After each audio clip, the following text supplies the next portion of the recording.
Ce ne sont pas des drapeaux de pirates, mais plutôt des drapeaux pro-Brexit. Dans le port de Newlyn, en Cornouailles, les pêcheurs militent en grande majorité pour sortir de l'Europe. C'est un peu tout.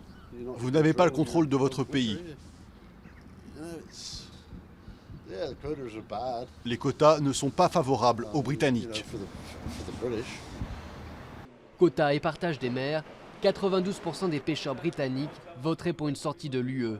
Et en Cornouailles, tout particulièrement, de nombreux habitants sont pour un Brexit. Pourtant, de tout l'Angleterre, c'est la région la plus subventionnée par Bruxelles.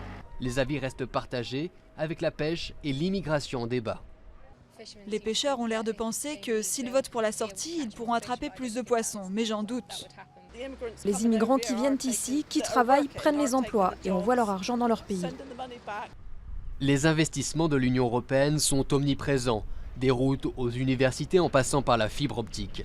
Toby Parkins est inquiet pour sa start-up en cas de sortie de l'Union.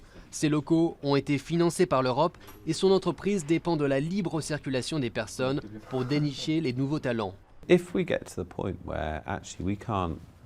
Si on n'arrive plus à respecter nos engagements, on ne peut plus recruter assez de monde. Et donc on a plus de travail que de personnes à recruter.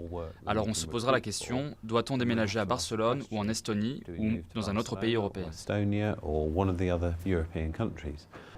Pendant la campagne, des leaders du Brexit ont assuré que le Parlement de Westminster prendra le relais de Bruxelles en cas de sortie.